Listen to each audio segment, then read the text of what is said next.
வணக்கம் நண்பர்களே. ஒரு உண்மையை சொல்லட்டுமா? இந்த உலகத்துல உங்களுக்கான அடையாளம், உங்களுக்கான மரியாதை, உங்க செல்வாக்கு, இது எல்லாமே உங்களுடைய மதிப்பை வச்சுதான் தீர்மானிக்கப்படுது. யோசிச்சு பாருங்க, சமுதாயத்துல உங்களுக்குன்னு ஒரு மதிப்பு இல்லைன்னா, நீங்க எவ்வளவு பெரிய டிகிரி வச்சிருந்தாலும் சரி, எவ்வளவு கடினமா உழைச்சாலும் சரி, மக்கள் உங்களை சீரியஸா எடுத்துக்க மாட்டாங்க. உங்க பேச்ச காது கொடுத்தும் கேட்க மாட்டாங்க. ஆனா அதே இடத்துல யாருக்கு மதிப்பு இருக்கோ, அவங்க வார்த்தைக்கு ஒரு மதிப்பு இருக்கும். அவங்க எடுக்கிற முடிவுக்கு ஒரு அர்த்தம் இருக்கும். அவங்க சும்மா வந்து நின்னாலே சுத்தி இருக்கிறவங்க மரியாதை கொடுப்பாங்க. இதை நீங்க எப்பதாவது உணர்ந்திருக்கீங்களா? நீங்க ஒரு மீட்டிங்ல இருப்பீங்க, ஆனா யாரும் உங்க கருத்தை கேட்க மாட்டாங்க. ஒரு நண்பர்கள் கூட்டத்துல இருப்பீங்க, ஆனா நீங்க இருக்கிறதையே யாரும் கண்டுக்க மாட்டாங்க. நீங்க இருந்தா என்ன, இல்லைன்னா என்ன, அப்படி ஒரு நிலைமை. ஏன் இப்படி நடக்குது? ஏன்னா உங்க மதிப்பை நீங்க இன்னும் அதிகரிக்கல. ஆச்சாரிய சாணக்கியர் சொல்றாரு, ஒரு மனிதன் தன் குணங்களை அடையாளம் கண்டு அதை மேம்படுத்தும் போதுதான் அவன் சமுதாயத்தில் மதிக்கப்படுகிறான். அதனால மத்தவங்க உங்களை மதிக்கணும், உங்க பேச்ச கேட்கணும், உங்களுக்கு முக்கியத்துவம் கொடுக்கணும்னு நீங்க நினைச்சா முதல்ல உங்க மதிப்பை நீங்க தான் கூட்டிக்கணும்.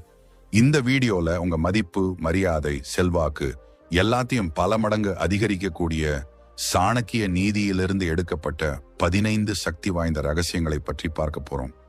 உங்க வாழ்க்கையை மாத்த போற இந்த 15 ரகசியங்களை தெரிஞ்சுக்க வீடியோவை கடைசி வரைக்கும் பாருங்க. உங்க மதிப்பை உயர்த்துற உண்மையான பயணம் இப்ப தொடங்க. முதல் ரகசியம், குறைவாக பேசுங்கள். நண்பர்களே, முதல் வழி இதுதான். குறைவா பேசுங்க. இந்த உலகத்துல பேசுறவங்க நிறைய பேர் இருக்காங்க, ஆனா நிதானமா யோசிச்சு பேசுறவங்க ரொம்ப கம்மி. குறைவா பேசுறது பலவீனம் இல்ல, அதுதான் புத்திசாலித்தனம்.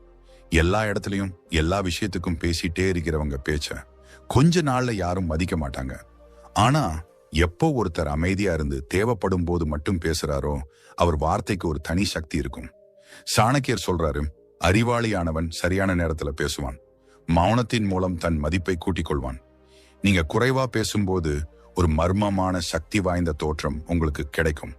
நீங்க ஒரு வார்த்தை பேசினா கூட மக்கள் அதை உன்னிப்பாங்க கவனிப்பாங்க. ஏன்னா அது அபூர்வமா வருது. உதாரணமா, ஒரு மீட்டிங்ல எல்லாரும் கத்தி பேசிட்டே இருக்கும்போது நீங்க அமைதியா இருந்து கடைசியா எழுந்து 2 வரியில ஆனா ஆழமா ஒரு கருத்தை சொன்னா எல்லாரும் திரும்பி பார்ப்பாங்க. குறைவா பேசுறதுன்னா ஊமையா இருக்கிறது இல்ல, தேவையற்ற வார்த்தைகளை குறைச்சு அர்த்தமுள்ள வார்த்தைகளை மட்டும் பேசுறது. உங்க வார்த்தைகள்ல ஆழம் இருக்கும்போது மதிப்பு தானா வரும். இரண்டாம் ரகசியம், உங்களை நீங்களே மதியுங்கள். உங்களை நீங்களே மதிக்க கத்துக்கோங்க. செல்ஃப் ரெஸ்பெக்ட் தான் எல்லாத்துக்கும் அஸ்திவாரம். சாணக்கியர் சொல்றாரு, எவன் ஒருவன் தன்னை தானே மதிப்பதில்லையோ அவனை இந்த உலகமும் மதிக்காது. யோசிங்க, நீங்களே உங்க மேல சந்தேகப்பட்டா